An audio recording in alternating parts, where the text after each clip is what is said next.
Belarus, for example, where the soccer league is still on and gone for a while because we don't really know when it's going to be back. And that's might be the toughest part of it. So live sports being gone, of course, it's painful, and it's painful for all the players in the industry. You know, of course, it's painful for the leagues and the teams. And FIFA, for example, just announced a $2.7 billion cash reserve and emergency fund created to support the soccer industry and to support the clubs and teams around the world that are struggling with this crisis. And you know, when you look at some numbers like the NBA, that's going to probably lose $450 million in gate revenue just for the end of the season in 2020.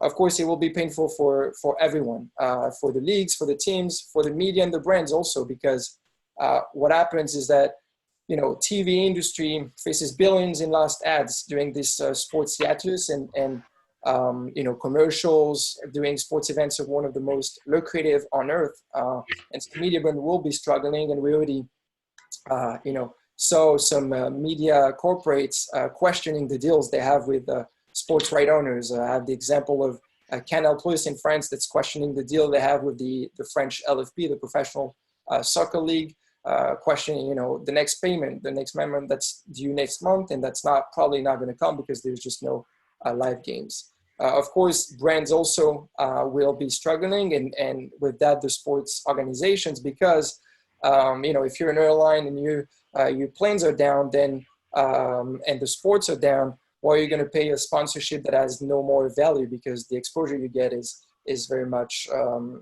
lessened. So brands and media and corporate, you know, will be suffering, and with that, the sports teams. But my focus today will mostly be around, you know, the sorry about this. Yes, the fans, because it is painful for fans too, and I mean mostly for fans at first. You know, fans are at the center of our industry, and 89% of them prefer to watch sports live. So that being said, you know, you question, so now that there's no live sport, what do we do?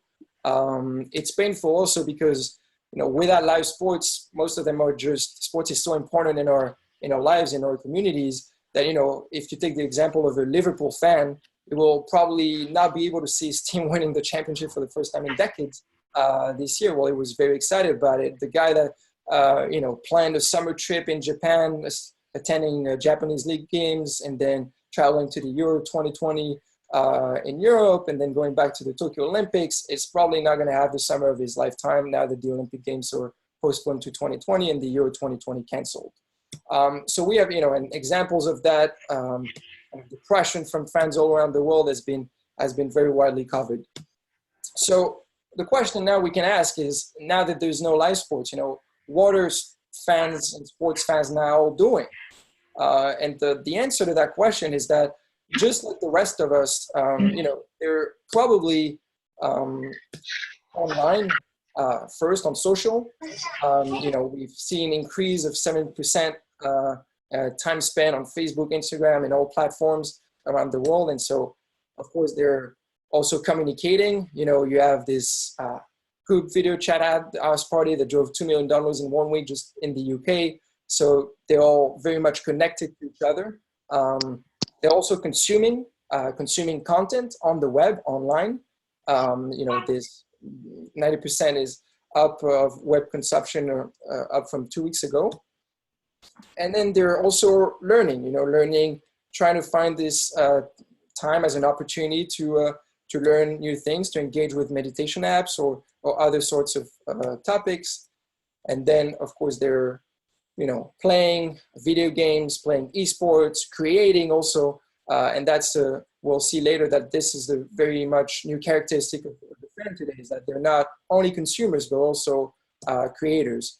And they're, of course, just like the rest of us, working using business apps. So now that we know, you know, fans are online, they're on social, they're consuming, they're communicating. Now, what should we be doing as an industry and as the ones that have the means to communicate with fans and to engage them? Well, you know, we have several things we can do. First, we got to be reactive, because this is a crisis, and crisis, you know, requires strong reaction and fast reaction. We have to quickly adapt to engage fans where they are now. And so we got several examples of that, across the industry, from the soccer clubs engaging the players, because, fans no longer follow maybe strongly teams, but also the players that are part of those teams. So being at home, you can also create new kind of engaging content following the players' life and daily lives in quarantine. I know in Israel, Maccabi Tel Aviv, is doing a series with the most famous player, Dan Glazer, every single day to follow his quarantine. Now, of course, we got to be reactive, but also very much creative, and coming up with new ways to engage on social is good, but also find original way to entertain fans. And we have two recent examples of that in the industry, where Formula One launched a virtual Grand Prix series to replace the postponed races. That was a pretty successful example on how you can turn esports to your advantage in those times of crisis to engage with your audience.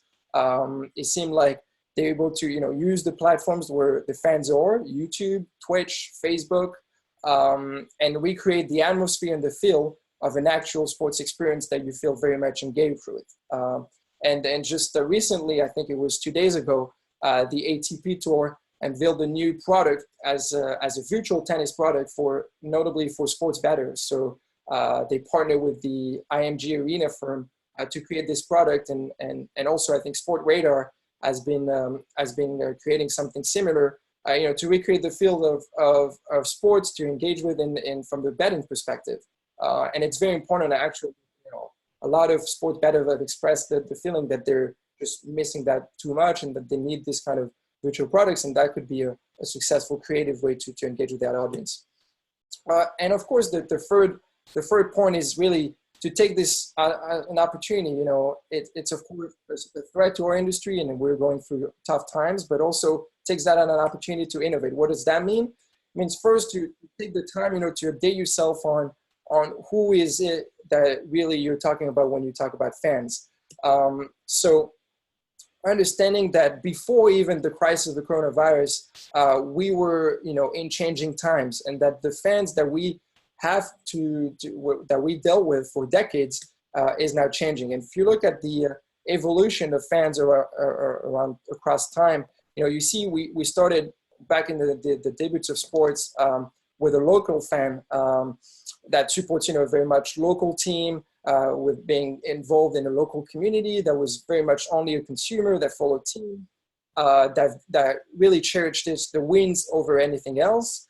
And then we moved to the global fan, with the spread of sports media around the world, that was more connected globally to global fan communities that followed teams, but not only the leagues, that also still cherish more the wins. And now in 2020, we are at the era of the fluid fan, a concept generalized by Sports Innovation Lab in the US, where the fan now is very much connected digitally, connected to digital fan communities, so it knows no borders. It is both a consumer and a creator, and this second part is very important because it doesn't have any passive attitude anymore. And then it follows mostly also the players and engage more with the personalities and cherishing values, sometimes more over wins only. So we have to understand that the times have changed, and they have changed even before the coronavirus crisis. So this time where we all kind of on hold, we can take it to explore innovative tech-fused solutions that would serve this fluid fan.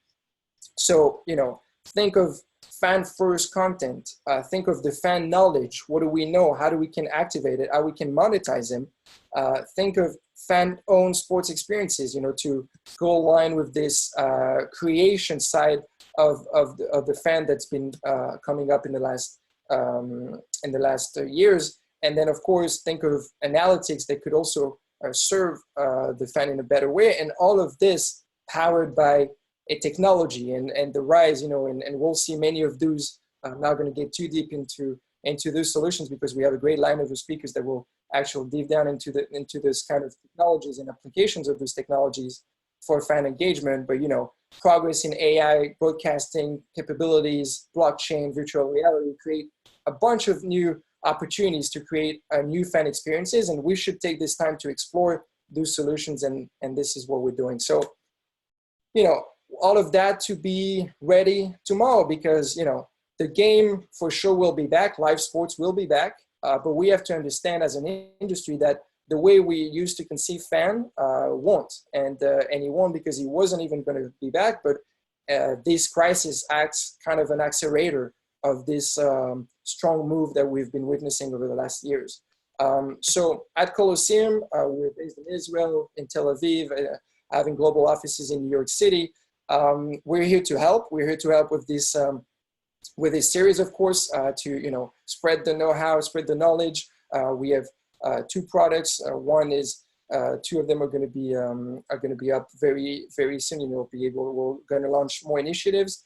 But I'll just jump right into the content itself and welcome our first speaker, Asaf Nevo, the Chief Executive Officer of Pico, that will speak about personalized fan communication and monetization, along with presenting a case study with JT Louvier from the Nashville Predators. So Asaf, I will leave the room to you.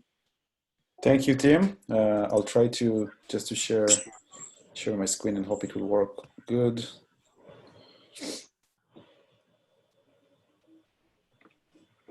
Does it work well? Do you see my screen? Yes. Good. I apologize in advance if one of my kids is going to burst in. My wife is doing all of her best to prevent this from happening. But from time to time, they're just bursting in and demanding stuff. So I apologize in advance if this happens.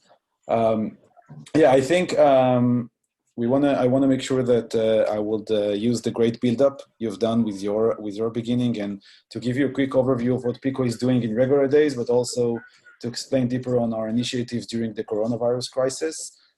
And follow with that, I was asked for my good friends JT Louvier from the Nashville Predators, the NHL team, to jump in and maybe share his thoughts and overview of how there as a leading team is reacting to the crisis, and then probably Tim, you would have some questions and such, so we can answer. Okay, so jumping right in, the whole idea about Pico and the whole Pico vision is to really enable teams to create a personalized experience for each and every of their fans. We are operating from Israel, and we have office in the United States and also in Europe. And the main vision here is engaging and personalizing an experience for millions of fans at a time. But in order to understand exactly what we're doing, we first need to talk for a second about what the problem is. And again, I'm talking about regular days now, not coronaviruses. Teams are focused a lot on creating engagement with fans. And in reality, engagement is not a real problem for teams, mostly because fans are engaged by nature and are looking for content coming from the teams. The real problem is that teams don't really know who they're engaging with. And I want to extend on that point for a second, just so you will understand better what I mean. We basically divide fans into 2 groups. The first one is what we call identifiable. These are fans who had some sort of transactional data captured by the team, whether because they bought tickets or merchandise or signed up to newsletters or members club. And the second type of fans are what we call the digital fans. These fans exist on the different digital channels. They are engaged with the team across all the major channels the teams have. Sabe por quê? Porque cada tem uma opinião. Maybe guys, if you can mute yourself, it would be best. Thank you. Anyhow, the digital fans are a much bigger group than the identifiables. And the main idea is that they exist on the digital channels, which the teams don't own the data of what's going on there. The main problem when you don't know who you're engaging with is that you can take the engagement, which comes pretty naturally for big sports teams, and leverage this to achieve good business objectives. So everything pretty much stops at the likes, at the comment, and the engagement. Just to show you a quick example from one of our customers, when we're looking at Borussia Dortmund from the Bundesliga, they have around 500,000 people in their identifiable fan base. But when you're looking at their global size, you see around 30 million fans following them and engaging with them all the time. If you do quick math, it shows you that they only know around 2% of their fans, and 98% of whoever they're engaging with is just unidentifiable. So when you're seeing a post like this, when Dortmund was selling Pulisic to Chelsea, and everybody were super engaged about it. And you see huge posts with 200 and something like on every post they posted about it. You might say, hey, these are great engagement numbers. While we are coming in and saying like, okay, so what this post actually brought in? Did you sell more shirts of Pulisic? How does this actually drive any business objective? So this is what we help teams do. We help teams turn those engaged anonymous online fans into identifiable customer profiles, and we do that to achieve business objectives. So the first and foremost biggest value we offer teams is the ability to connect and learn about fans on the channel that they're already at. We don't ask fans to download anything, and we don't ask fans to log into a website or go to a landing page. We just ask them to continue and engage with the team wherever the team is the strongest. So if the team is strong on Facebook, we will stay on Facebook Messenger. If they're strong on Twitter, we will stay over there. On the website, on the app, on Asia channels. The idea is to keep the fan where the fan is and engage and learn about them at that point. The process is pretty simple. It's a three-step process. We first connect fun activations, gamification-based, to any content the team is posting that actually has good engagement, kind of like riding the wave of engagement that is already happening. During these experiences we build, during these activations, we're asking fans important questions, starting with email addresses so we can connect the data to the team's CRM, and goes down to what's your preferred merchandise, who is your favorite player, how many times you've been to games, all these small data points that help us understand who the fans are. At the end of the process, we're building this database that allows the teams to actually reach out and target fans according to their unique preferences. So instead of just sending fans to a generic discount on your online store, we will actually redirect fans to the product they liked with the discount they liked at the right time. If you take a high-level look at our approach, it looks kind of like a sales funnel. So we're really helping teams do a paradigm shift and start thinking of themselves as an online property, less than an offline property. And I think this is one of the things you really see today. Team was so relying on what's happening on court, and all the data points came from that space. Ticket sales, merchandise sales was all related to games. And now when there is no games, there's no data points coming from the identifiable fan base. Suddenly the lack of data about digital fans, this shows how important it is to have information about who these people are. Just as an example, if we're going back to the Pulisic example, we would have said, instead of just writing or posting the thing on Instagram, we would have said to build a fun activation where fans could vote and says what was Pulisic highest highlights during his time at the club. And this example would have been launched across any channel the team has. So you just build it once and you engage it anywhere. And the idea is that fans are engaging and sharing information and getting into this database we're building for you that you can later use in order to understand better the fans and segment them according to the content and offers you have for them.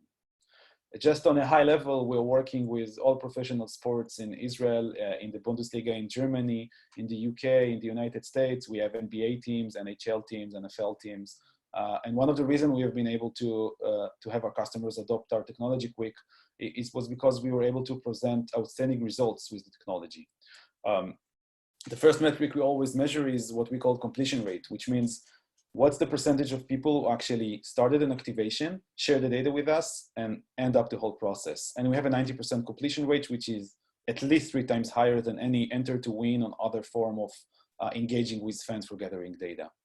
The second metric we measure is when we are coming in with a content or offer for fans, what's the percentage or what's the chance that they will actually click it?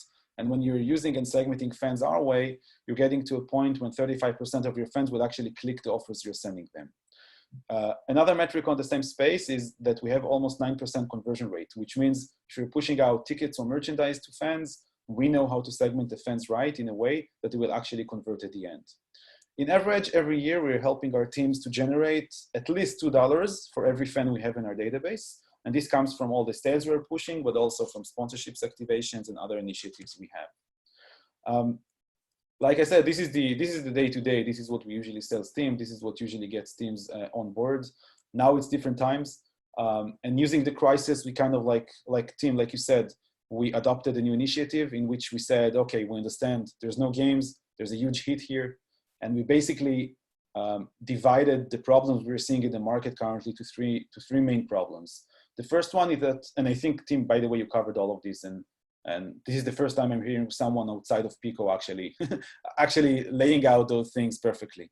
The first thing is the fans, and they are the most important. They are used to consume you, they used to engage with you, and now it's hard for them to do so. So with Pico, we're helping them create those experiences to make fans happier and feel that they are part of regular times. The second part is sponsors. Like you said, sponsors cannot promote themselves on in-game anymore. So we have built these experiences to help sponsors to kind of shift and leverage the fact that there is a lot of digital engagement to allow them to launch digital activations to still promote and still get eyeballs on their messaging and offering.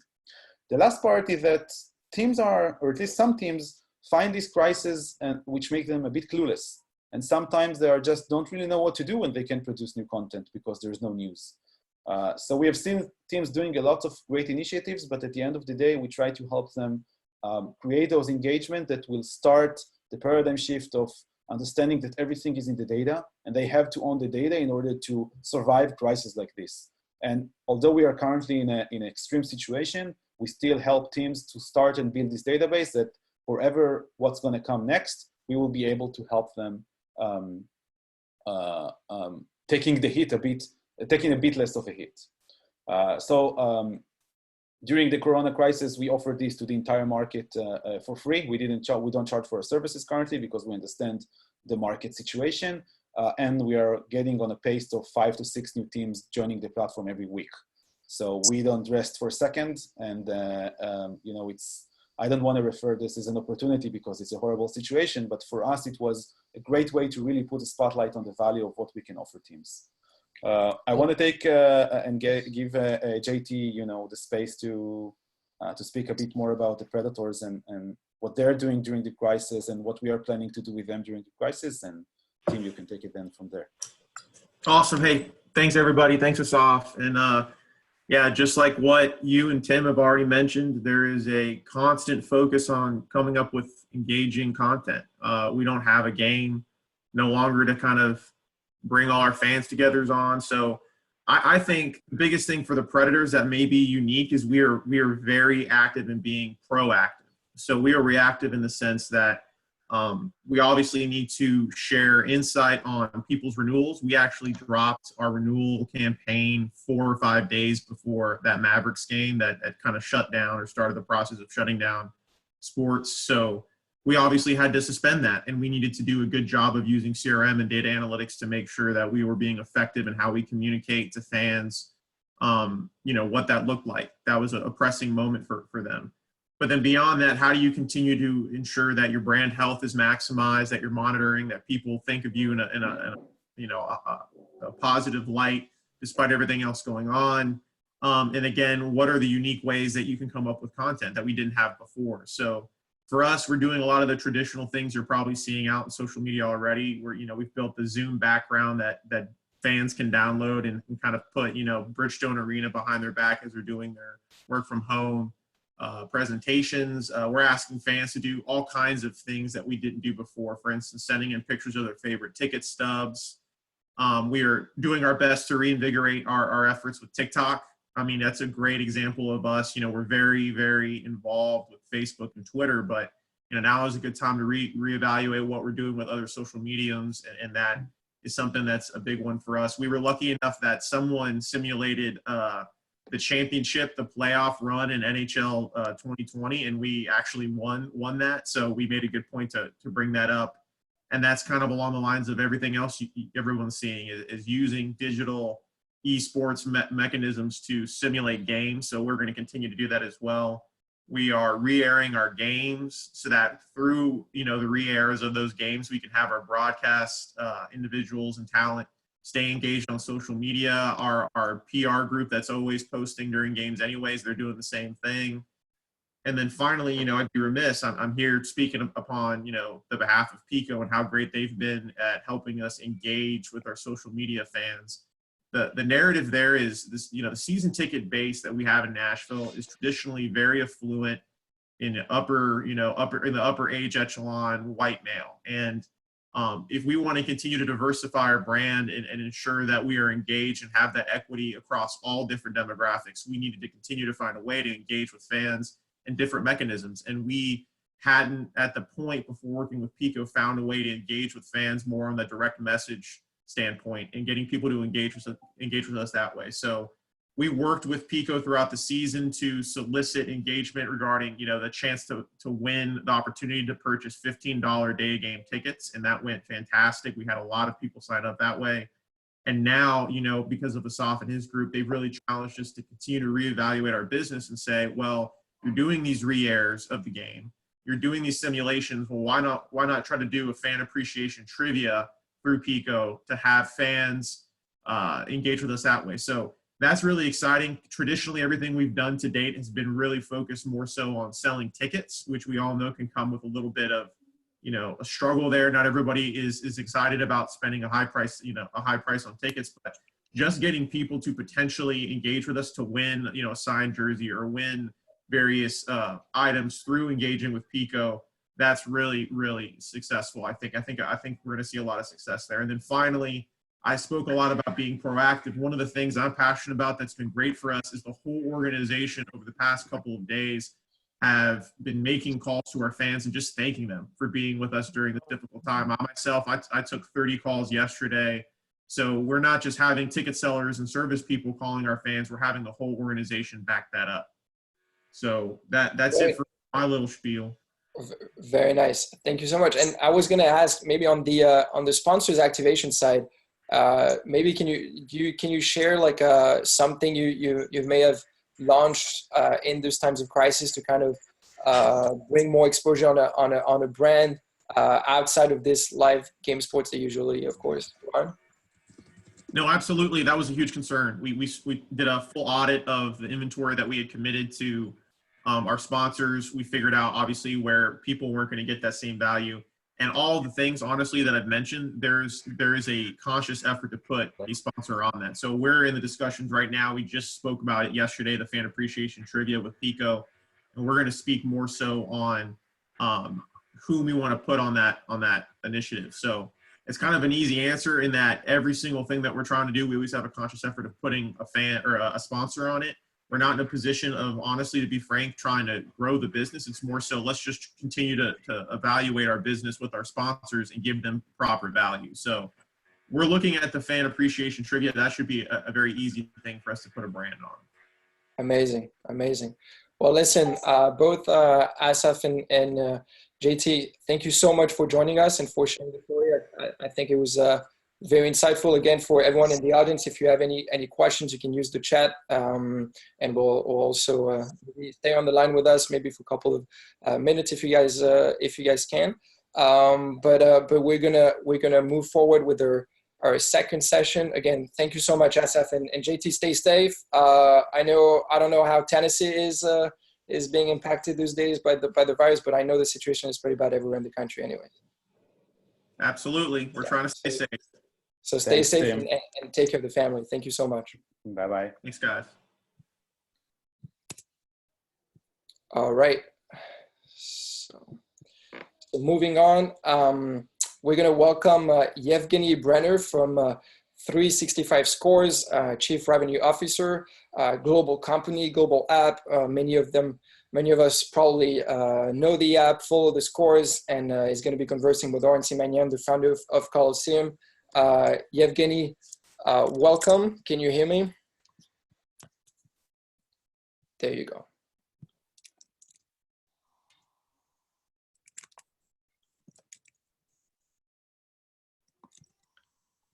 Yevgeny, the remote floor is yours. We don't hear Yevgeny. Maybe he's on mute. Yes. Okay. Now we should hear you. Yeah, now it's okay, I think. Yep. Yevgeny, can you hear me? Yeah. Okay, good. Okay, great. So thanks, Tim, for the introduction and the very valid points that you gave us about the situation. So what I'm gonna try to do in the next few minutes, so basically to tell a little bit about 365 Scores. Our business is fan engagement.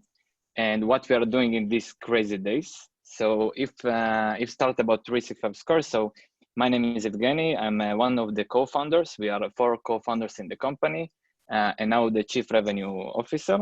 So basically 365 scores, our story started 10 years ago in 2010, when we were 4 friends, very good friends that we know each other for the last 20 years.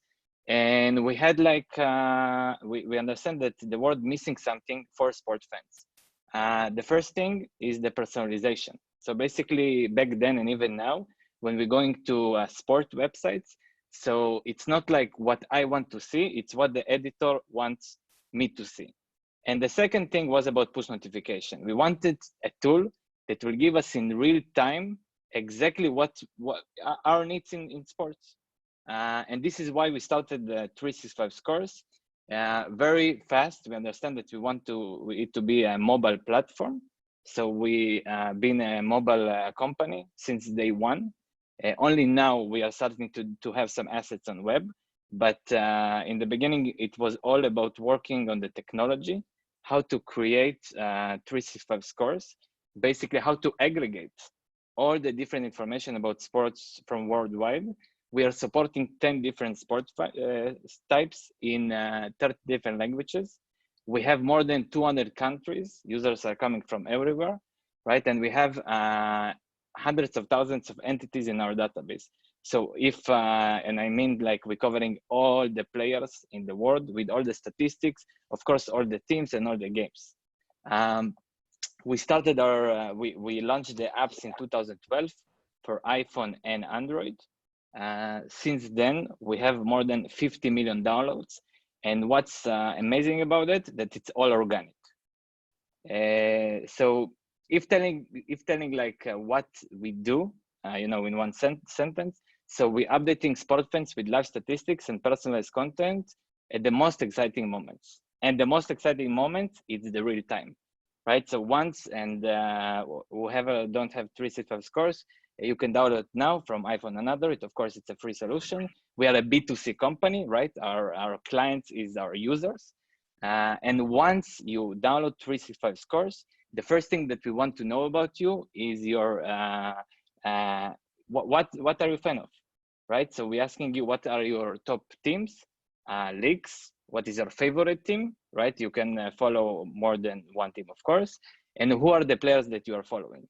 After you're doing that, you're doing it once, and then you have your personal sport channel.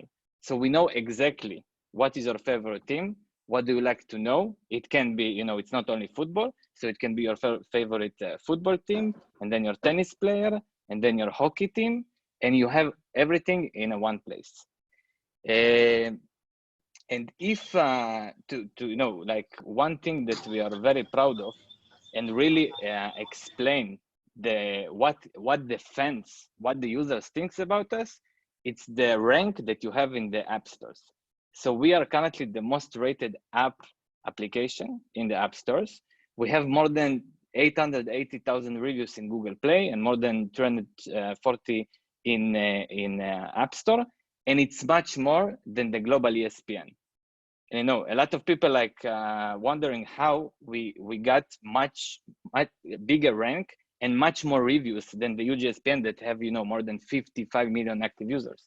And the answer is because we know when our user is happy. So basically we're asking our users to rate the application once their team scored the goal or won the match, right? And this is, and the same strategy we use for our advertisers. So we're making money out of advertisement because the application is 100% free. And when we're going to brands, right, like Adidas, like Netflix, like Sony, that want to advertise, so we're giving them the opportunity to touch the user in that exact moment, the moment that the user is happy. And this is why these numbers are so high. If talking a bit about our audience, and in a second we're gonna go like to talk about the situation. So we have, of course, 85% male. It depends which country. There are countries that are more female, but basically most of them are very young, right? Because we're talking about an application, and because we decided to be on mobile solution, so we know everything about them. Most of our users are logged in, so we know their age, we know their geolocation, but the most important, as I said, we know their mood. So basically, we know when they are happy, and of course, we know also when they're sad, and we can give a good feedback. So the coronavirus, after I think the industry of travel, it's the sports like in a big time. There's no sports. If I'm talking now that we know the mood when the users are happy, so now there is no moments like that, because basically the sports is shut down, except the league in Belarus that we know, that now everybody is going and buying the TV rights for it and all the betting partners. But basically everything is the users, they don't have the content to receive. And of course, this is a huge challenge for us, but we also need to understand, and as you discussed before, what we can do in these times, because the users are still want to get sports content, right? They want to consume it. They are at home and they want to have it. So we had like a lot of discussions in the company, and in few days, the first thing that we launched after everything has happened 3 weeks ago. So we had a dashboard for Corona, basically updating the users what's happening with their teams. So you can enter now and you can see for each team who are the players that infected, what are the latest news. And of course, like end of the day now, everybody is following what the players doing at home. So if it's like the toilet paper challenge or any other things that the users are uploading. So we have everything in one dashboard. But then, okay, that's nice. But what else? We want to make the user still be active. So what we are doing now, and we should launch in like 2-3 weeks matter, is gamification, right? Because what we have amounts of data about everything, about all the games that are happened in the last 50 years, about hundreds of thousands of entities, like I mentioned before. And what we're gonna do is basically create challenges for the fans to answer about different teams, about their teams. For example, to see transfer of some player and then guess who is the player, to see a logo of a team and understand who is the team. And of course, because we know the passion of the user, so it's all gonna be personalized as all our fan engagement in the app. If talking about esports, this is like booming, of course, we know that, and we saw it from the first moment. So this was a time that we added esports. And one thing that important to say, a lot of things that we said, no, it's not a good time to do right now. We are an 80 people company. We have offices around the world. Most of the people are dev people, right? Because we are a product company. And a lot of time when we spoke about esports or spoke about gamification, we knew that we want to do it along the road. But it never was the right time, because we did a lot of feature that, of course, was related to the real-time moments, as we discussed. But now I think it gives us some opportunity to touch these things and, like how to make the time of the users now that doesn't have their moments of watching the game and be excited about the scores, how still to touch them, right? And with the right data and with the right technology. He was talking about the esports, so very fast, what we did is basically adding another sport type. Because of our technology, it took us like 3 days.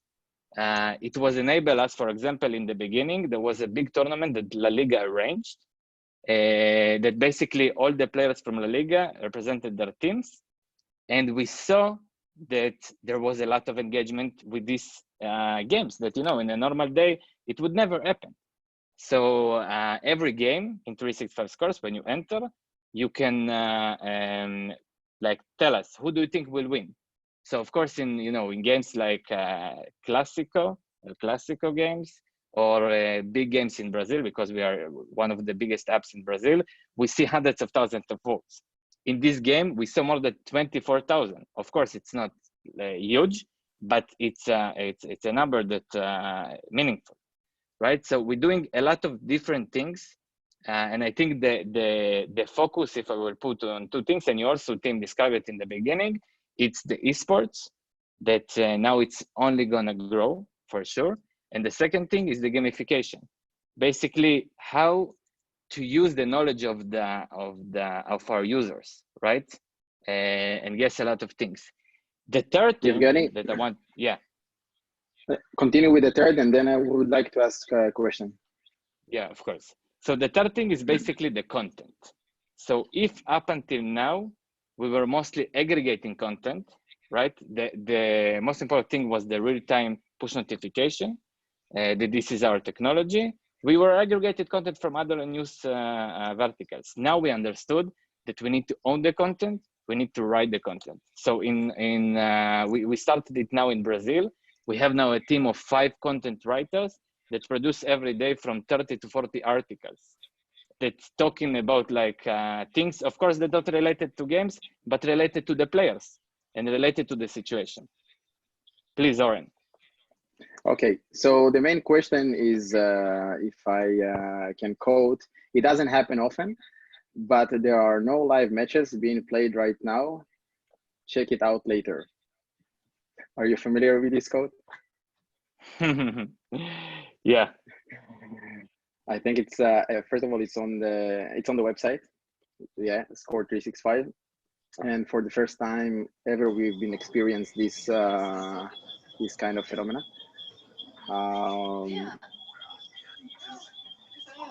And that's really crazy, because you know, a user was never like in a situation that you're entering to a sports site and there was nothing played. By the way, in the new version, what we did, we had another category that's showing all the relevant games that are playing now. You know, so if talking about the Belarus first division, or the third division of some amateur leagues in Russia, or esports, because yeah, right now we see a movement that a lot of not esports but virtual sports is gonna start, like Absolutely. the venture of but to ask you the impact on the fans, because there are, I would say, esports organizations and then sports organizations, and some of them are hybrid and mixed and so on, as we know from the last years. How do you think, in a 30-second answer, that the status as for now and the crisis that we experience in the sport and worldwide, how do you think that it will impact the fans, the future fans? Are we going to see different fans in their consuming behavior, and how is it going to impact on you guys? I think, you know, the sports is a thing that, you know, if you're talking about the other industry, if it's flights, right, or cruises, it will take time to get back. In sports, the first league that's going to start, and we heard now that Bundesliga is saying it's going to be on May, and I wish, of course, everybody going to follow this league. You know, doesn't matter if you are a Bundesliga fan or not. So I think this period of like pause, it's only make the fans more hungry. You know, they want to consume it. They understand that they like, you know, this is their fun. And they need it. What you're saying is, like, in business, we are going to experience some regression, and then we are going to come bigger and stronger. For sure. I'm sure of it. You know, I'm sure. I would like to thank you for having this session with us, and I will pass the torch to Tim to follow on the discussion. Thank you very much. Thank you very much, Oren. Thank you very much, Evgeny, for joining us. If you can stop sharing your screen so that we're right ahead. All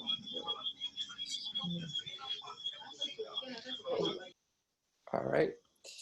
So jumping ahead with our next session. So we're very happy to welcome David Shapiro, the President North America of Pixellot. And he will discuss with Michael Proman, the MD at Scrum Ventures and Sports Tech Tokyo, our partner for this World Sports Tech series. Welcome, David and Michael. Sorry for having you wait a little bit. We started a bit late, but thank you for joining. Thanks again, Tim, for having me here. And David, good to see you again. Definitely. Thank you. So David, maybe you want to share more about what you guys at Pixellot are doing generally, of course, and how you're adapting in these times of crisis. There's no live sports games. and then Michael will ask some questions, I guess. Yeah, Tim, I have a short deck that I'll start with, but it's telling me that it's disabled. So I think maybe you've got to give me sharing capability. Tell me, we got. Okay, so I will.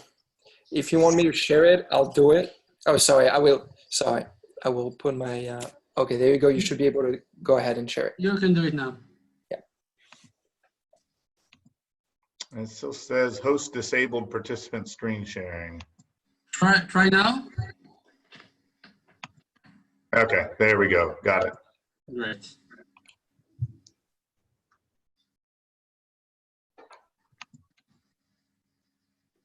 Great. So everybody should see my screen now there.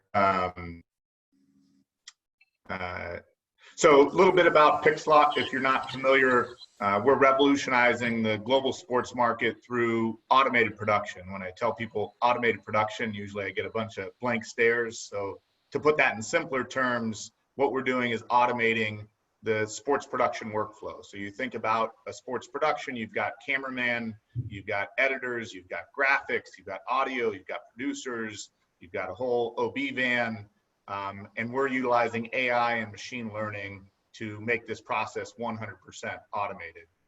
This obviously isn't being built to replace the NFL or NBA or Major League Baseball or Bundesliga production. We're really focused on bringing the millions of events that are not produced today into the spotlight. So this includes everything from youth sports, which is enormous in the US. There's about 45 million kids in the United States playing youth sports, up through high school sports. There's about 30,000 high schools in the US. And then in Europe, a lot of times it's the second tier, third tier professional leagues that we're working with. And then in addition to live and on-demand games that we're producing, we're also automating game highlights, which is a condensed game. So it takes a 2-hour game to usually about 10 minutes. And then also personal highlights.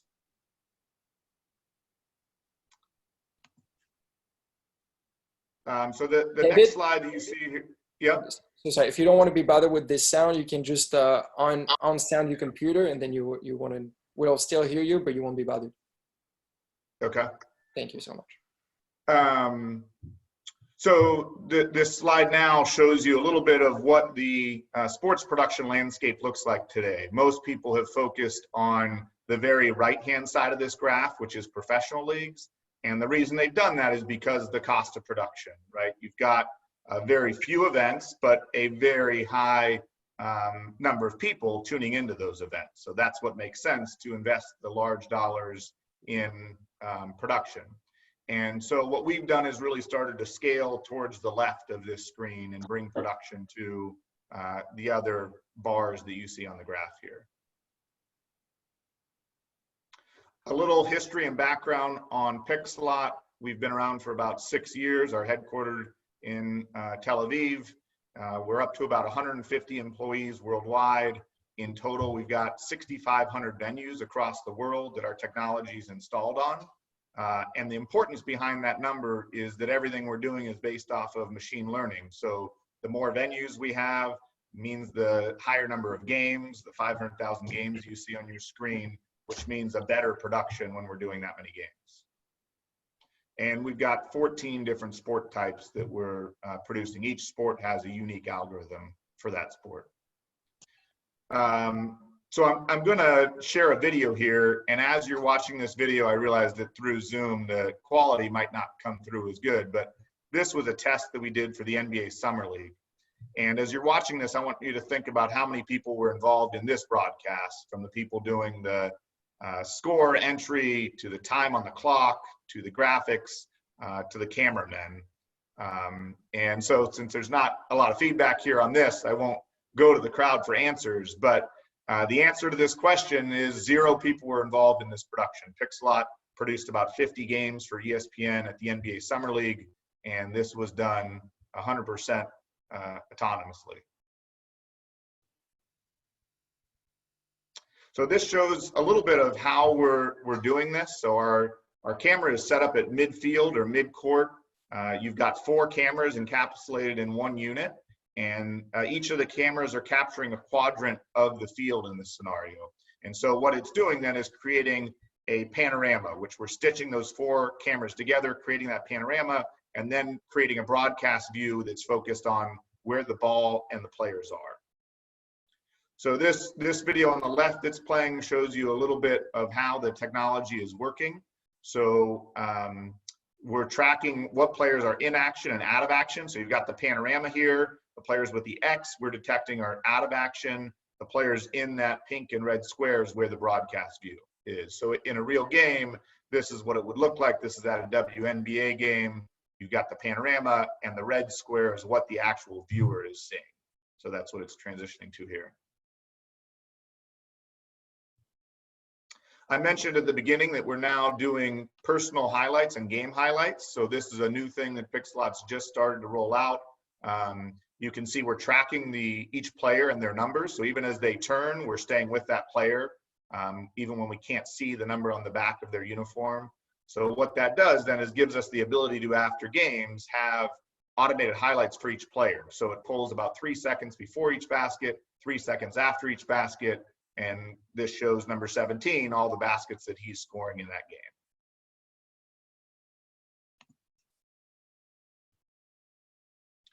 I know the purpose of this discussion is fan engagement. So I'm hoping this video will play.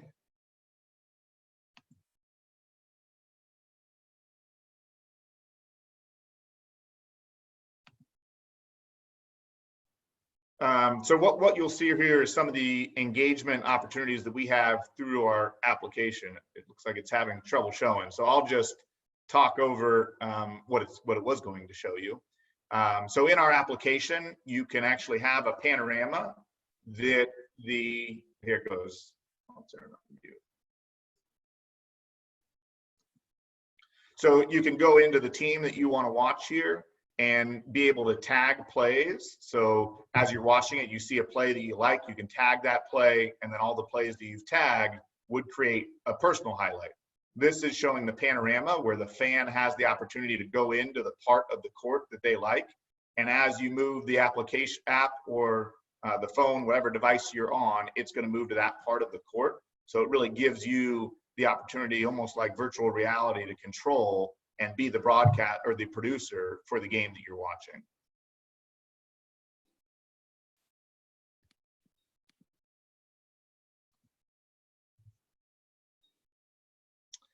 I thought I'd just spend a couple minutes talking about one of the successful partnerships that we have, and then I'll turn it back over to you, Michael, for some questions. The NFHS network, which is National Federation of High Schools, it's the governing body for all high school sports in the United States. They created a network like an ESPN Plus, essentially.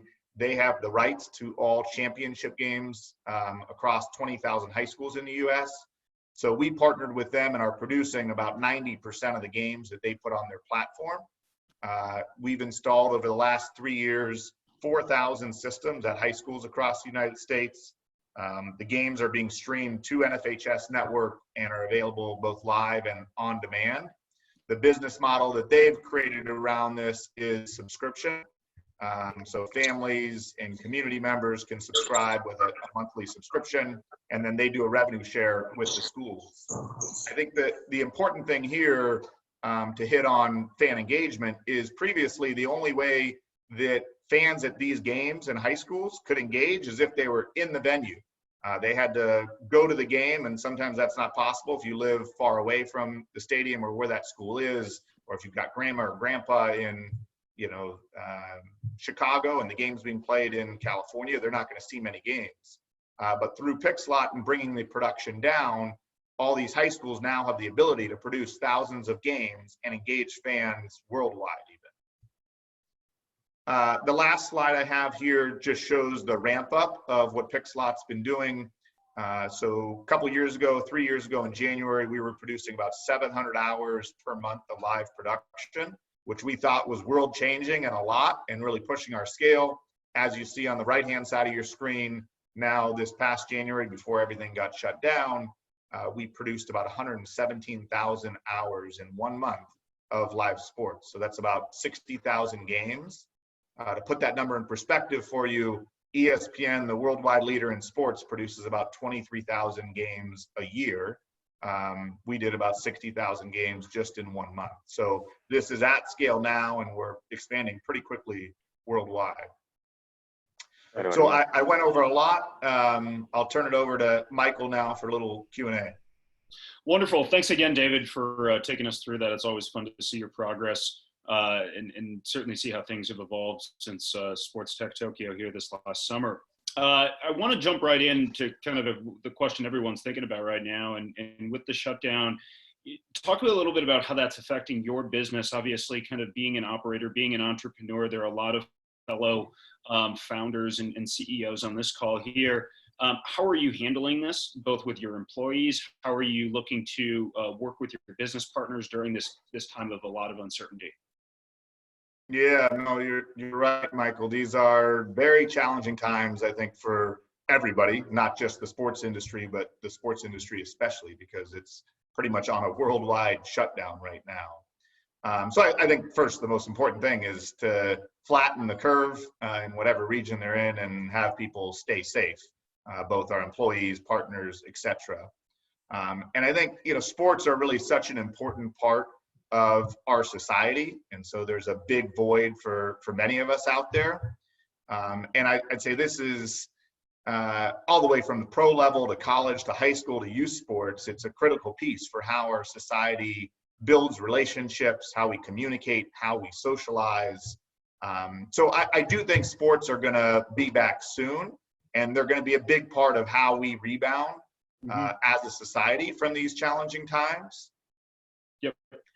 No, for sure. And I certainly appreciate that insight there. I think, just authored a piece that will get published here in the next couple of days, but really about what is life going to look like, right? And what are those new realities? Where are those new opportunities in some cases? And then for some folks, where are some businesses going to be really hurt by the changes that are going to occur? And one of the kind of core points of emphasis in the thesis is really about this idea that, yes, fans are going to come back, but not like they did before. And there's going to be a lot of apprehension. There's going to be fear. There's going to be some paranoia, especially with a lot of the social distancing and a lot of the realities that faces here in North America, for example, right? Where I think you're perfectly well positioned for this, even at the youth level. 60% of Americans, if you can believe this, have at least one chronic health condition, right? And so the minute that venues reopen, whether it be at the high school level or at the professional level, there are going to be a lot of people that are just not going to want to come.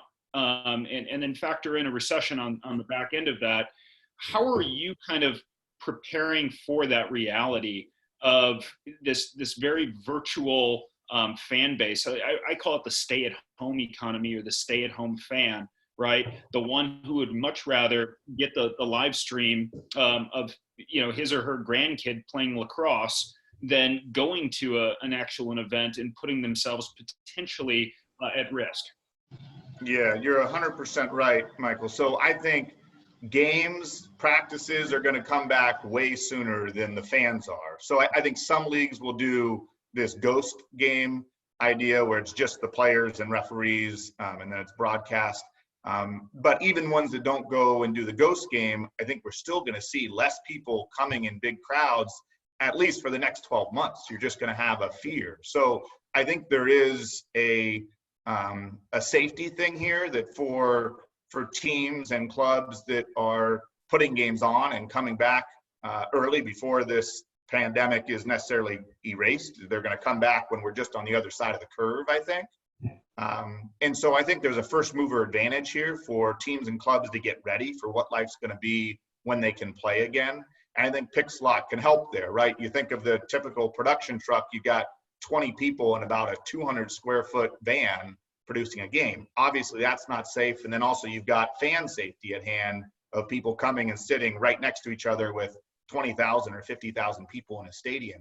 So I think teams, clubs, leagues are going to have to think differently about sports production. Yeah, and last question for you here, because I know we're short on time.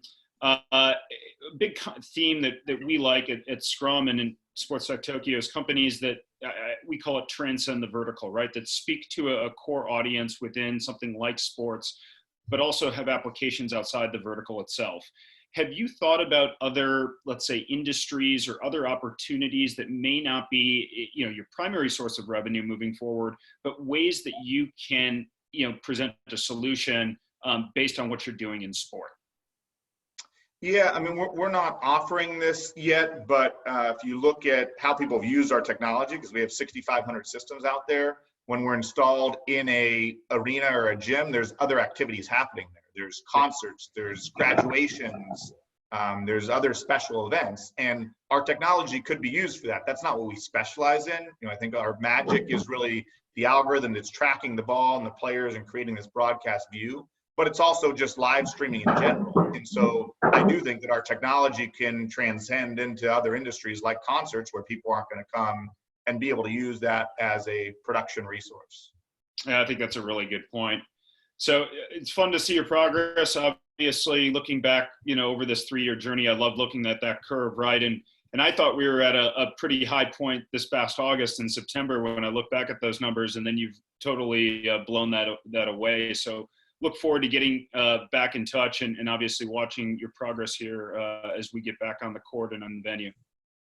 Yeah, thank you, Michael, and thanks everybody for joining. I'll post my LinkedIn on the comments on the right, so if people have specific questions, feel free to reach out to me.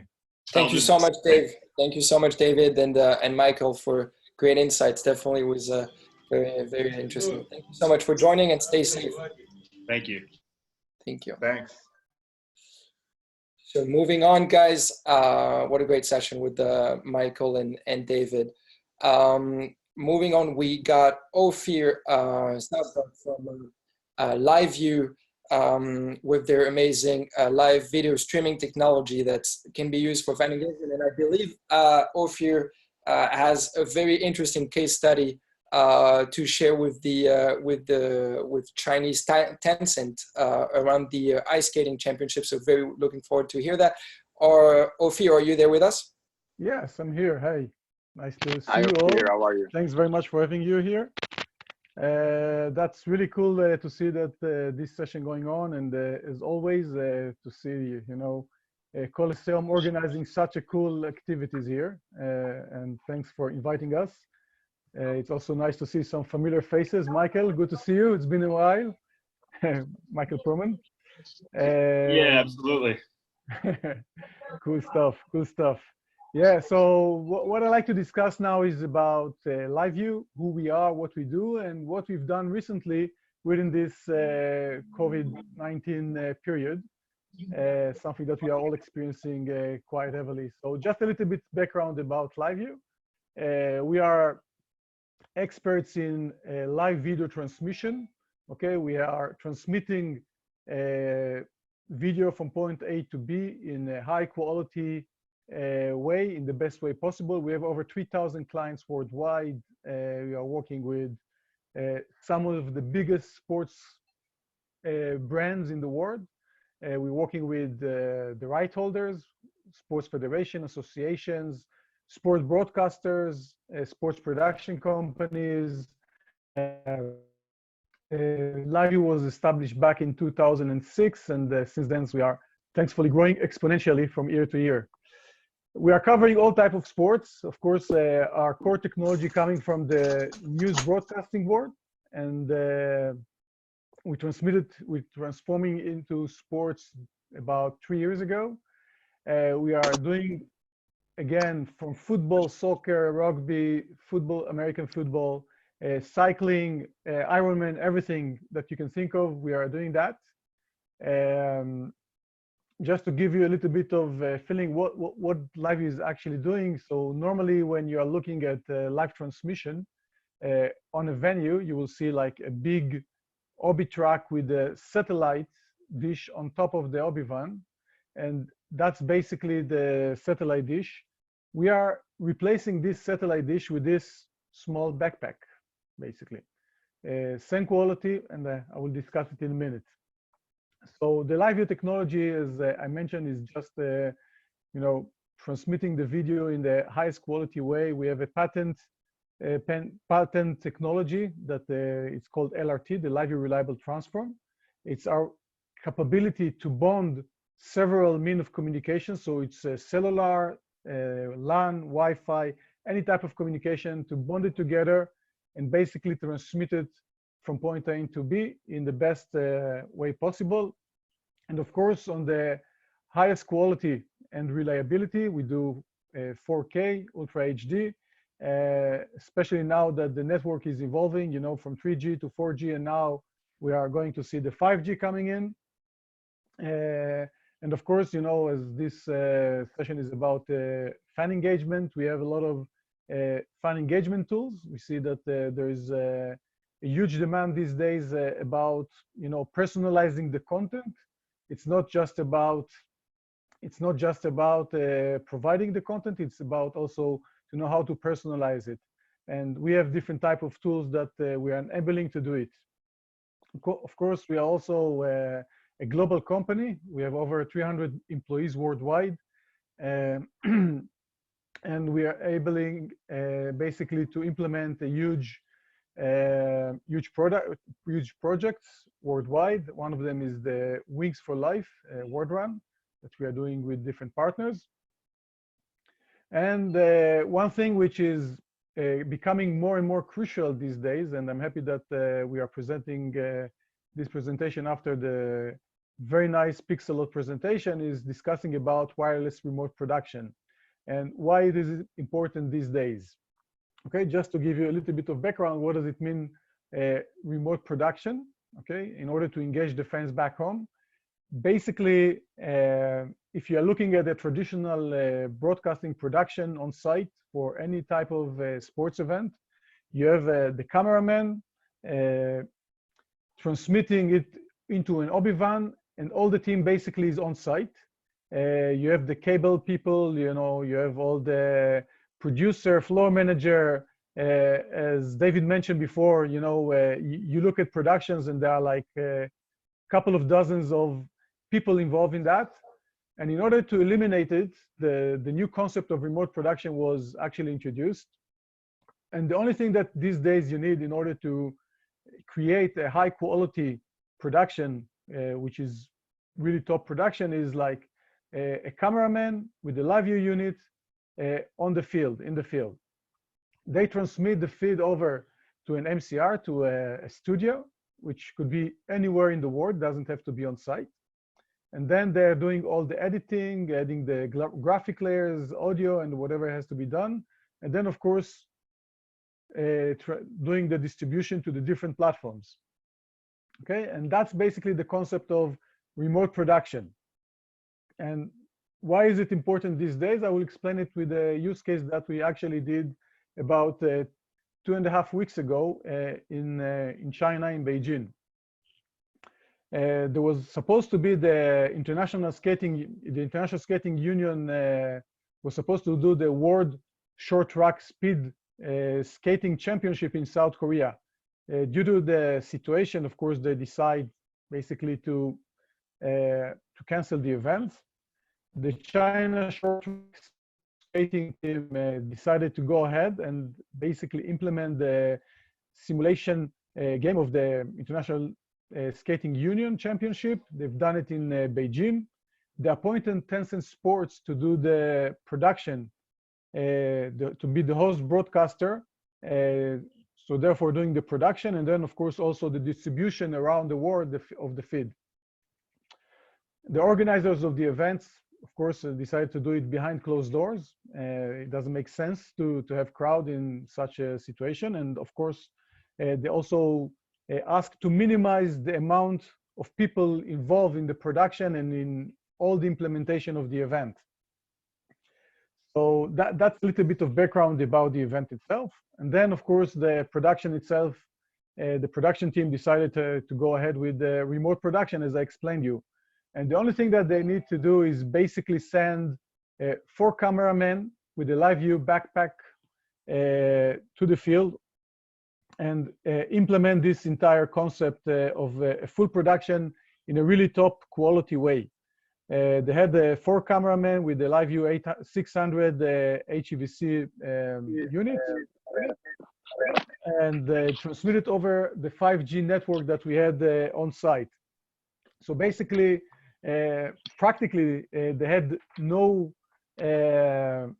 no people on site apart from these 4 people, 4 cameramen with the LiveU units. And that was a really top quality production. Here, I would Yes. like to jump on. I'll give you these slides, and I would like to jump into several questions before we end this session. Of course, of course. So, of course, the result was outstanding. We got a really good feedback about the production of the event, especially around these days, you know. And Oren, if I may just jump to the last slide, and how do we see please. Yeah, cool. Thank you very much. So I wanted to ask what's next. So take it. So as we see it, you know, and I think that you know, reading now all the articles and some interpretations of how the world evolved, and I think that it was also mentioned before that, you know, before we're going to see again a sports event running with a big crowd on the stand, we're going to have this ghosting, you know, the behind closed door events. True. There will be a need. There will be a huge need to do production with a minimum amount of people on site. And I mean, of course, we would love to see a solution like Pixellot implemented and in the topest level. At the moment, I think that it will take some time before doing it. And therefore, we will see more of this kind of remote production scenarios coming on site, coming to live. Okay, and that's why it's so important to see these kind of solutions in order to keep the fan engagement up and running. And also, you know, when we are looking at the bonded cellular solution, what we are offering is everything which is around the 5G, keeping that quality in the top, really, really top level. And yeah, that's it basically. Some So thank you very much, Ophir. As per your request. Yeah, it was great. I think that what really interests people here on the audience that are part of the guys that joined for this amazing session is actually to know, how do you guys prepare and manage for this the sports industry that just vanished from our life in terms of HR, in terms of preparation to more or less anticipate and expect how to come back to the sports industry stronger, maybe, or at least the same efforts that you were actually executing a month and 2 months ago, because it's kind of vanished and you still need to maintain the HR and maintain the company ongoing situation. And we cannot ignore the situation. There is not a small elephant, but a huge elephant in the room that we have to be very much tough with the decision making now. So what are the tough decisions that you are making in the company? And I know that LiveU is not only about sport, but a lot is around sports and live broadcasting. So a little bit on that in a very short one. Yeah, so thankfully, I mean, as you mentioned, LiveU is not relying 100% on sports. It's about 15% of the revenue of the company comes from sports. So we have another 85% coming from other verticals, which are compensating at the moment on the sports vertical. But what we've decided to do actually these days is take a strategic decision and say, okay, we are now moving to educational mode instead of doing commercial mode. Okay, what we want to do as a market leader, we want to go out and we want to spread the word about what does it mean bonded cellular solution, why it will be important. Does it impact the pricing of the product, or you are No, we don't. It doesn't impact the pricing of the product at the moment. We are still basically keeping the same prices, keeping the same pace of sales in other verticals. Therefore, it doesn't really affect our sports vertical. And if we are trying to be a little bit positive, first of all, we see 2 t-shirts hanging on your door there. Qatar Airlines, what's going on there? Yeah, that's AS Roma. I'm also working for UEFA. I'm not doing some stuff for UEFA. I'm organizing Champions League matches. So when do you think, to be positive, when do you think that we will overcome this situation? You are a 300 people company, and I'm sure that the board is having a lot of discussions and consulting with a lot of top people around the world.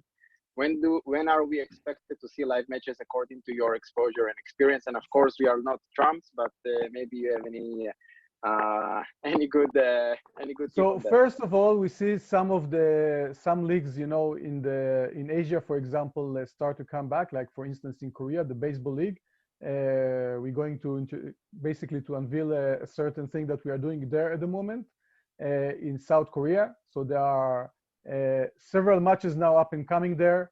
There are certain other events that are going to happen as well in Europe, which are going to be on a lower profile. And I think that, you know, it will be some time before we're going to see it. I think, you know, if I can project it, I would say somewhere around May, we're going to start to see some leagues coming back. Amazing. So Ophir, thank you very much. Send the best to you. all the team at LiveU. You're doing a great job and helping us get connected to sports, the same as Pixellot, Pace, I don't know the other technologies that we are all familiar with. Team, Yes, passing the thank word you so to you. much. Thank you so much, Ophir. Great. It's you know it's good to end up with a positive note, and the case study that you shared with Tencent shows also that you can adapt to those times, and there's always sports to be potentially broadcasted even without large crowds to avoid, of course, contamination. So thank you so much, Ophir. We actually going to move on with our next session, and I'm very very happy and excited to welcome Alexandre Dreyfus from Socios and Chili's. Very much forward-thinking solution out there that we're very happy to have on board for this session and to explore with him. Alexandre, welcome.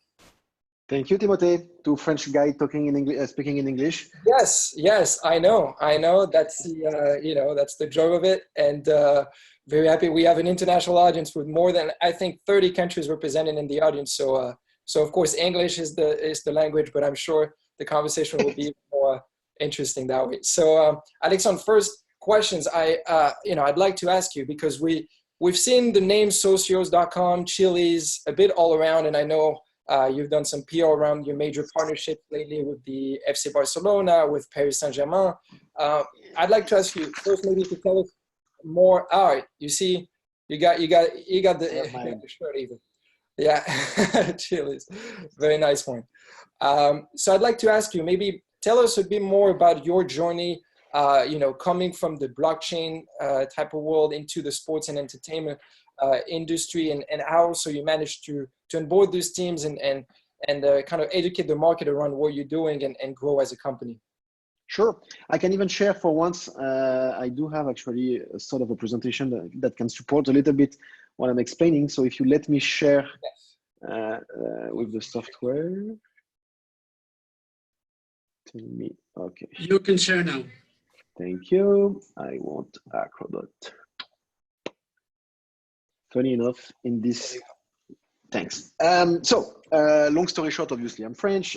Just as an introduction, I actually, personally, at least, I'm an entrepreneur for 24 years in the internet space, and I was working in the online gambling for 14 years, online sports betting and online poker mainly, and sold the business 8 years ago now in US, and then moved into different ventures, stayed a bit in the poker space, and in a very weird twist of events, we did organize actually more than 3 years ago a league, an esports league of poker called the Global Poker League, GPL. That was like a fully owned franchised league with 12 teams. You had the New York Rounders, the Paris Aviators, and all of that stuff. And we did that for 1 year, lost a ton of money, had a small audience, but a committed audience into what we were doing. But the problem is we had a lack of engagement and definitely a lack of monetization of the audience that we had. And because of that failure, we started to think about how can we engage first for us fans, what can we give to our fans that is valuable and that he will be keen to pay for. And the more we were working on that, the more we realized that the most valuable thing for a fan is actually to have a voice, to be empowered and to have a say or to have the feeling that they are listened. And the more we were working for our own stuff, the more we realized that instead of trying to do that for us, we're going to try to do that for someone else and for everybody else. And originally, we were going to launch a platform for the esports industry. And ironically, as much as esports is actually hot right now, it is also a very, very, very complicated space that is completely controlled by the publishers who has zero appetite for any innovation. They want to control everything. So it's much more difficult to actually innovate in esports than, funny enough, it is to innovate in traditional sports. So we ended up doing what I'm going to explain now. It's called Socios.com. Of course, it's inspired of the Socios of Real Madrid and Barcelona as a name, and probably as well a little bit as a concept. And what we do is we have a mobile app that you and I can download for free, and you can buy or earn, but let's say buy, something that we call as a fan token. A fan token is a digital asset that you can buy. It's more or less €2 right now for a Juventus token or a PSG token. And once you own that token, you can vote on decision of the club. So you as a fan, knowing that 99.9% of the fans are out of the stadium, and right now it's 100%, but normally when there is no crisis, it's actually still 99.9% of the fans that are actually not in the stadium. And the question mark was, how can we engage this global fan base, and how can we monetize this global fan base? So you as a fan, you are based in Tel Aviv, you are based in US, you are based in Japan, Korea, in Thailand, it doesn't matter. You are still a fan of a team that you're supporting. And I usually say that today there is a discrimination that because you're not born in Paris, you're not supposed to be a fan of PSG. And because you're not born in London, you cannot be a fan of Chelsea. And that's not true. And that's not true, especially because of the globalization and global broadcasting. So you now own this fan token, whatever is this. You can vote on decision that the club is asking you. So we are just a platform. We are neutral and agnostic. And the kind of question that the clubs are asking are, of course, not, hey, should we fire Neymar or should we hire Ronaldo or whatever? At least not now. But what they're asking is more fan-related and fan experience-related. So, for example, Juventus, which was the first poll and survey that they've done, was about what music do you want in the stadium when the team is scoring. During the last 8 years, it was actually the same music. Every time that there was a goal in the stadium, it was the same music that was played at the Turin Stadium. And now, thanks to our app, nothing extraordinary, it's very simple. But nevertheless, thanks to what we've done, fans were able to acquire this right, to keep this right, and to vote out of four music. And the 6th of January, when the match started again, before the match started, there was someone in the stadium who said, hey guys, you voted. This is the music that you voted for. Luckily, Ronaldo scored 3 times. Then it ended up being 4-0. So at the end of the first match, everybody knew that there was a new music. And all of that was done on the blockchain for 2 reasons. One is for the transparency of the voting. Me, as a club, I'm telling you as a fan that you can choose something. And for once, maybe we're going to give you a bit of transparency and integrity to ensure that unlike the SMS that you're sending when you want to vote for The Voice or X Factor or whatever, there is 0 transparency. Now I have this full transparency. And secondly, because a bit of gamification as well, the token that you bought €2 is actually going to be tradable from next week. You're going to be able to trade that, and you're going to be able to trade the news. So the token is going to go up and down based on the fan demand and the supply and everything. And it means that the fan sentiment is going to be translated into a price towards the token of the team. So we believe, and that's slightly crazy and naive, but that this is going to bring a new narrative in terms of sports content where sports editors and journalists could cover every day, every week, whatever, 24/7 actually, that, hey, Juventus token went up 22% yesterday following the resignation of Ronaldo, or all that kind of events that are not pitch related. So it's not like sports betting where it has to be the outcome of an event that doesn't exist anymore right now. But it's really out of the news related to the teams and the fan sentiment towards the teams. So the foundation of what we are doing is, as I said, called Socios.com, Be More Than a Fan. We are working with 9 different partners right now, including Barcelona, Juventus, PSG, and all of these guys. We have OG as well in esports. We're gonna announce soon cricket, baseball team in Asia. I was listening before to Ophir, I think, about baseball in Korea, which is bigger than soccer. And we have all of this platform, and the goal is to add more and more features. We don't do live score, we don't do do content. We don't aim to do that. We think that what we're trying to achieve is to do something that doesn't exist. So we are trying to avoid as much as we can to compete with existing offers. And it's all about, I would say, fan transaction platform. We want fans to exchange value between themselves. And our business model is a marketplace. We are selling this token. We are sharing this token or the revenue, at least of the token, with the teams. And the more there is transaction, the more there is revenue. That's more or less what we are doing. We have plenty of other stuff to say, but doesn't matter. We are 60 people, 65 now, based mainly in Malta. And yeah, the rest is irrelevant. That's it for my 30-second pitch. It was a good one. Thank you so much. So if you can just stop sharing so that people will see. Well, sharing is caring, but still. So no, thank you so much for wrapping this presentation, and it's definitely insightful for all of us, I think, in our audience.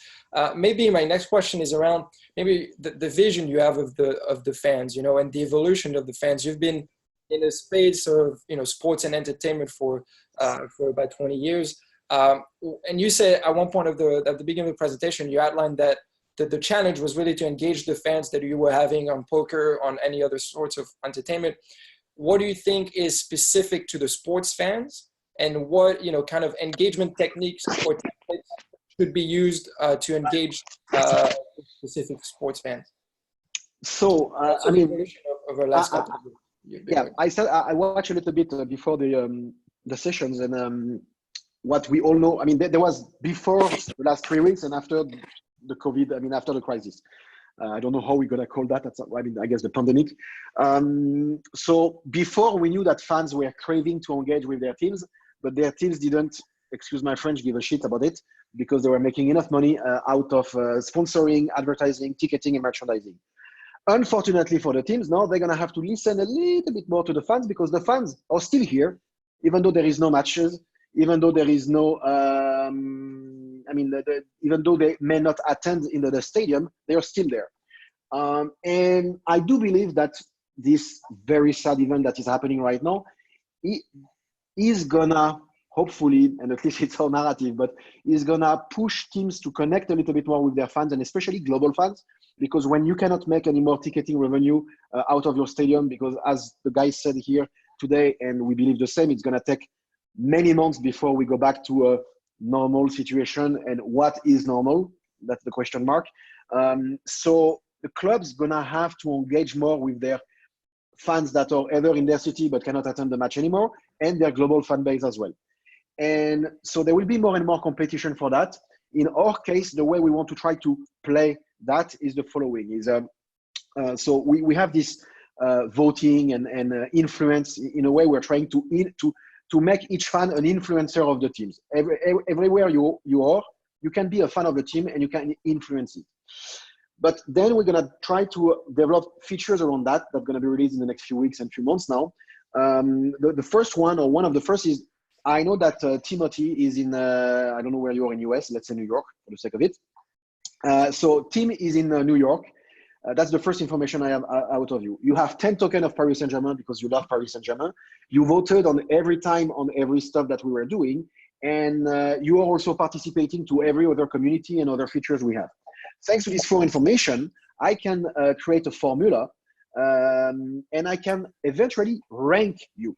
So suddenly, Tim, who was a nobody in the eyes of Paris Saint-Germain, you were an anonymous Twitter followers, you were sometimes buying merchandising, but they don't know you.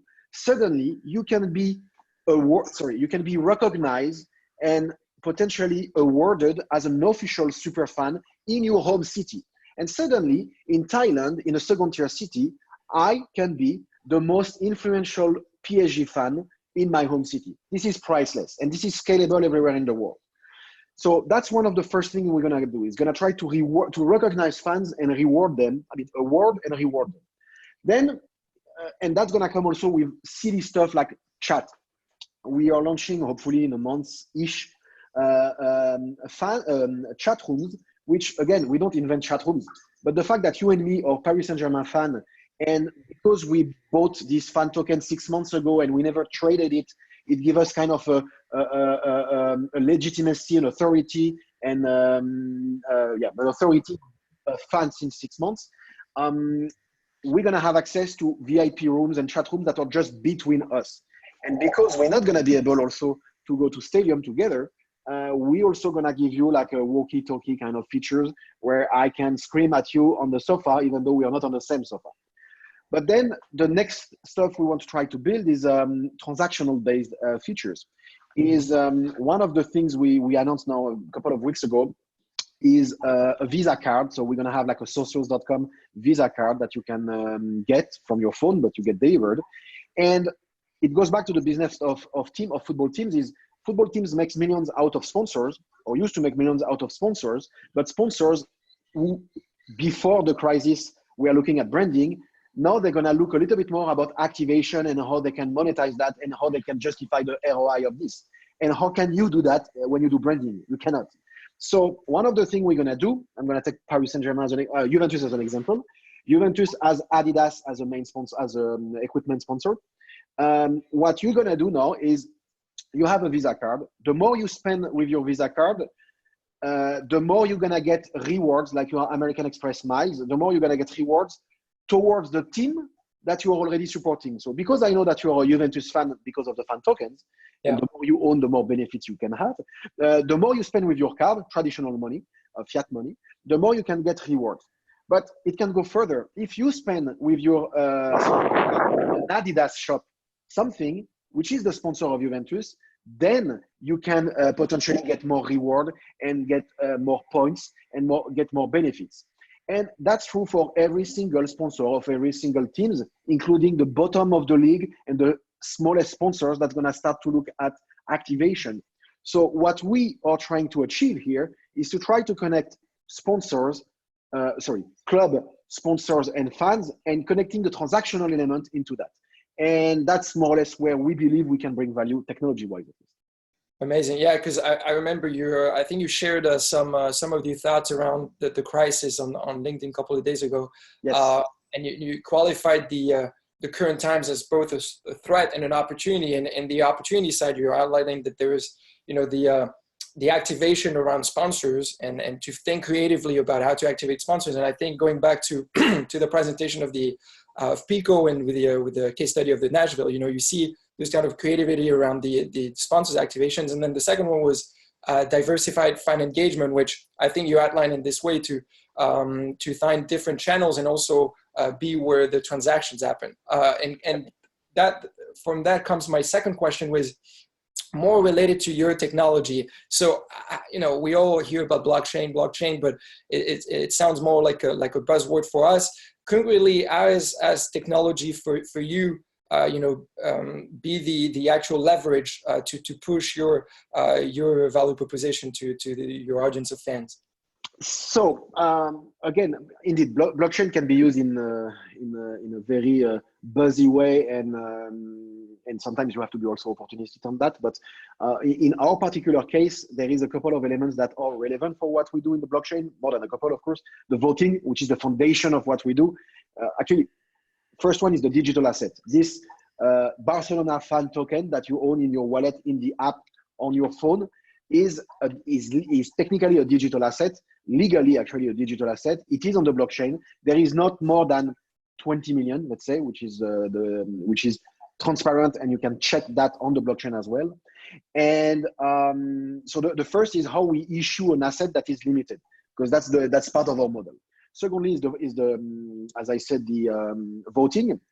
So the foundation of that is to ensure that you are asking me money potentially, and I want to be sure that you are not screwing me and you're not cheating. So for what we do, blockchain is relevant in terms of transparency of the voting.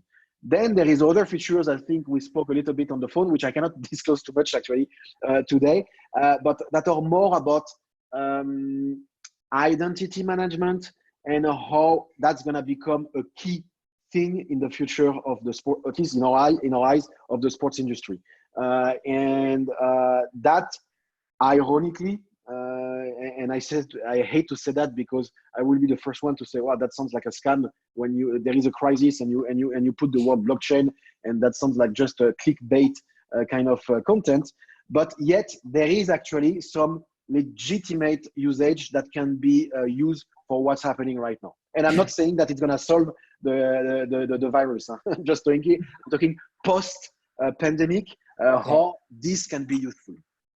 Very, very nice. And I think, I mean, maybe just for your 30 seconds answer on how you see, just the future, the post. Of course, you outline all your strategies, but more from just a holistic perspective, maybe on the evolution of the sports industry and the fan roles within that industry. Where do you see we'll be heading in say 5 years from now? Oh boy. Well, in 5 years, my son will have 6 years. He will be 6 years old. He will never have touch cash in his life.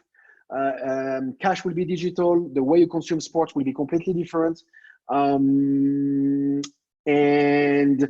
hopefully the relationship, I do believe that the reliance, I'm not sure it's the right word, but the fact that clubs rely on broadcast revenue is gonna potentially, and I may be very naive saying that, collapse in some way, especially with what's happening right now, but it may gonna collapse in the next 3 to 5, not 3, but 5 years, it's gonna be very much challenged.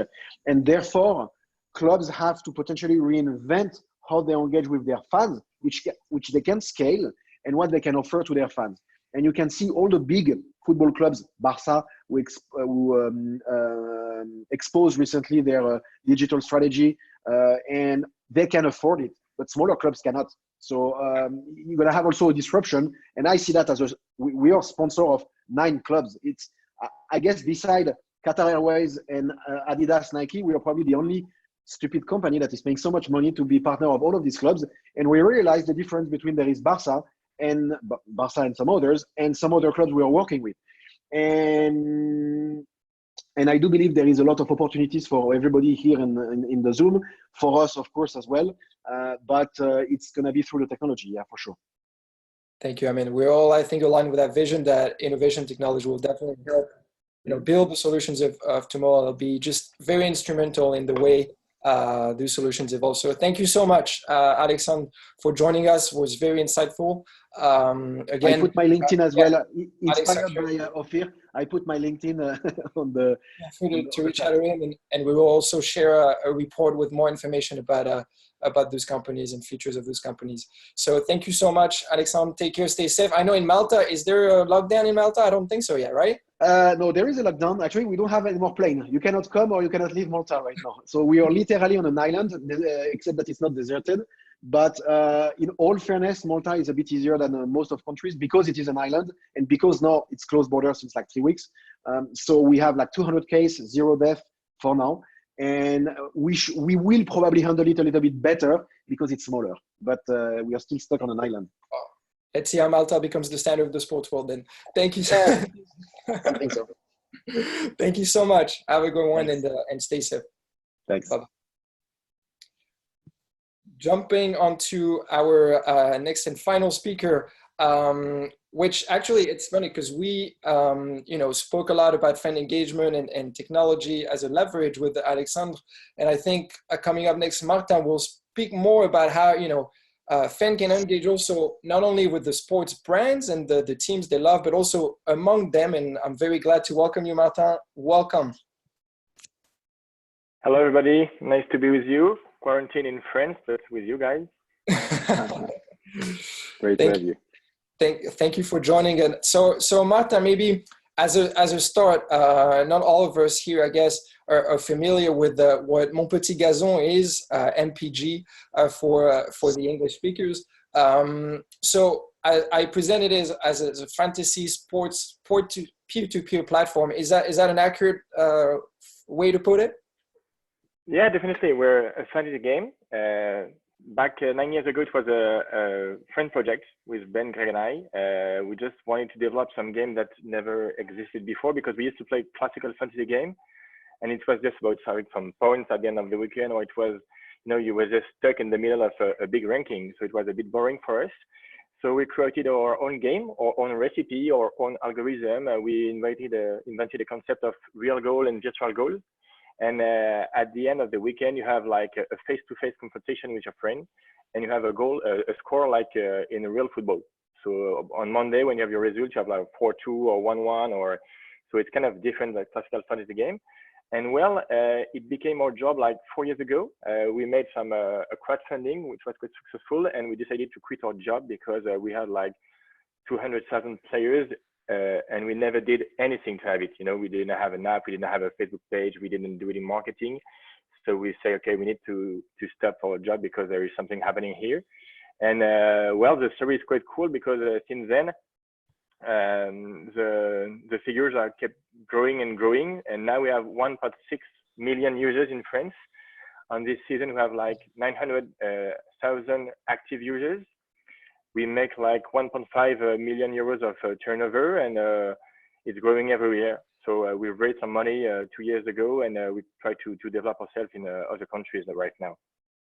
Amazing, amazing. Thank you so much. Because last time I read the figures, I think it was 1.4, and so I'm glad to hear that it kept on growing over and over. Yeah, so and what's cool, we never spent €1 of advertising. You know, just mouse to ear because we're a startup. We don't have many marketing budgets. So in fact, there is one person playing, and if you like it, you're gonna invite his friend, and you can play by 10 person in the game. So it's going quite fast thanks to this. And I remember, I think, was the World Cup a big turning point for you in terms of the growth of the company? Yeah, World Cup was quite amazing. We do another game. It was just a betting game, classic, but we had this feeling that everybody was playing on you know, all the Excel files, doing some macro and stuff like this to do some betting with friends for fun. And we just built a smart app that do it. And we have like almost 1 million players in France just for 1 month, so it was quite crazy. Yeah. Nice. So maybe with the current times, how does that affect your business? Because I mean, you're relying, of course, of the actual sports games and the leagues and the teams that are playing every weekend. So how do you manage to keep kind of your audience entertained and engaged with those times? Yeah, well, it's crystal clear. We no live sports, so no fantasy game for us. So the activity is stopped. But I mean, the entire team, well, I mean, 90% of the team is a development team. So we have a strong roadmap, and we have some stuff to do until August. And the main commercial budgets are kept, so it's okay. But we have an idea, quite fun idea, because the community proposes to keep going by playing on FIFA on PlayStation, the game. So that's what we did. We play all the match of French League One on PlayStation, and we broadcast them on the real time. The match was repeated to be played, and well, it was quite surprising because we still have 40% of person playing. So I mean, like 500,000 person are coming on the game just thanks to this.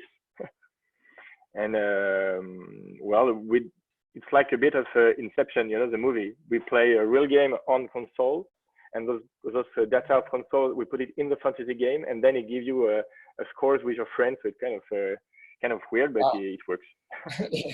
I think it's a good way to hold on until live sports games are back, definitely.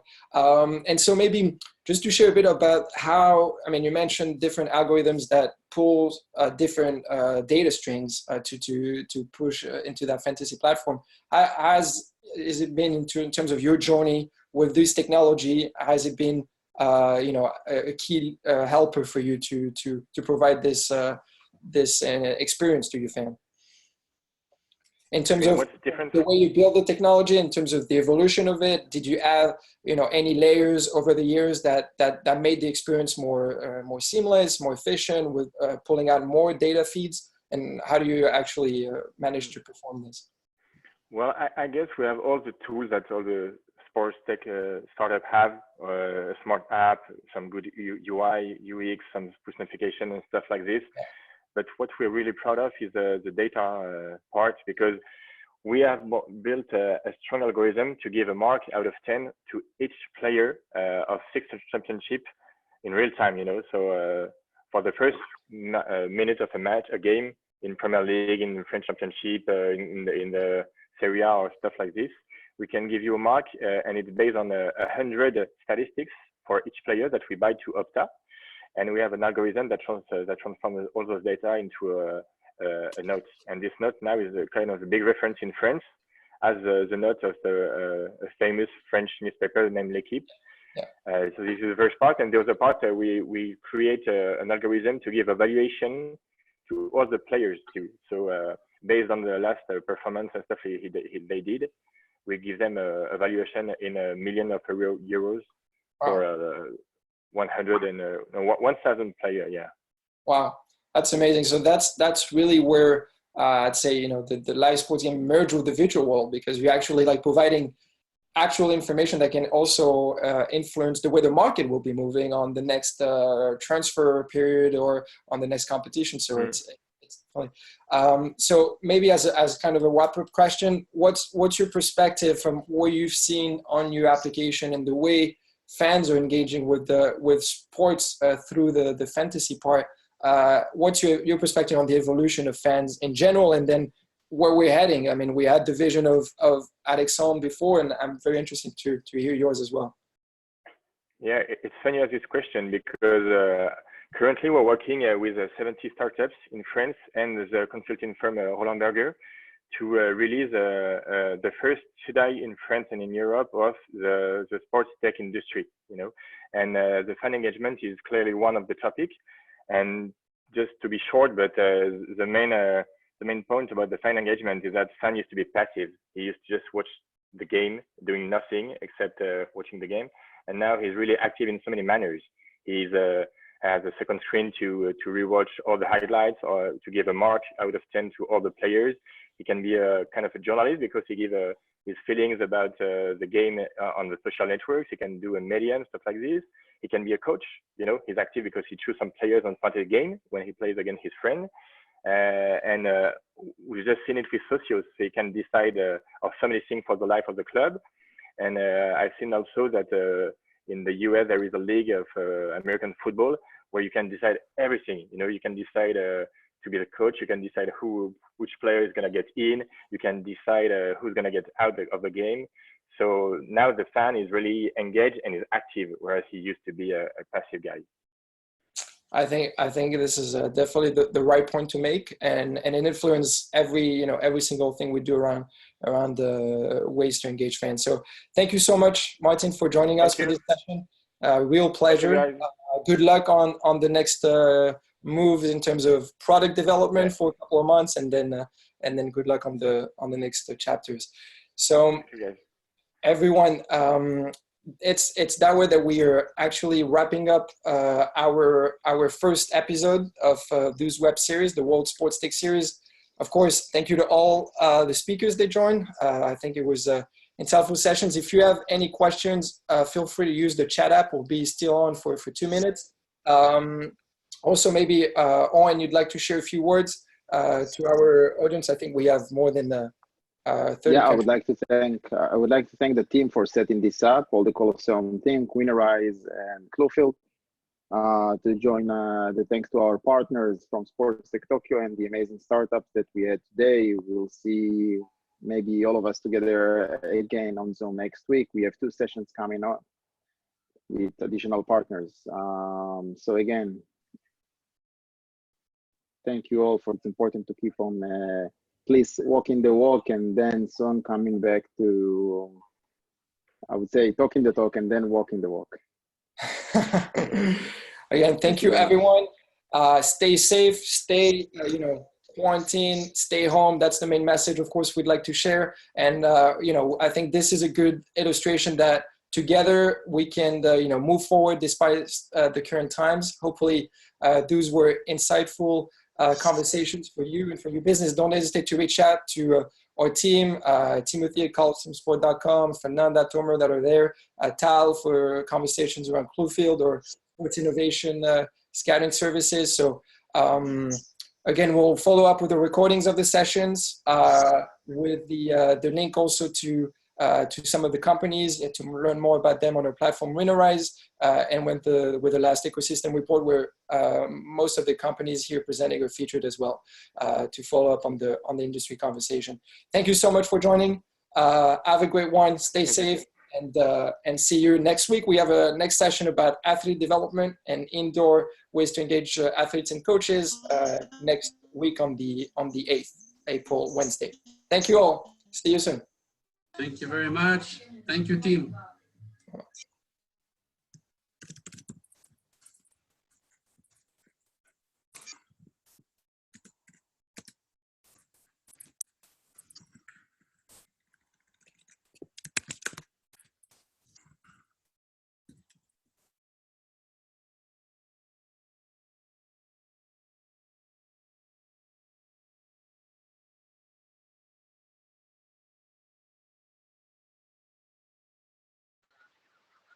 Yeah, it was amazing session, and I believe Africa we have learned, and we look forward to be learning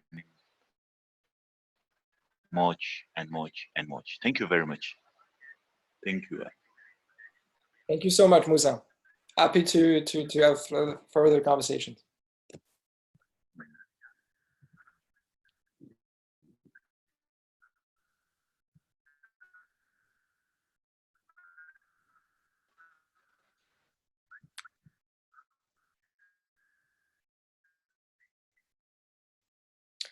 All right, let's just end the meeting.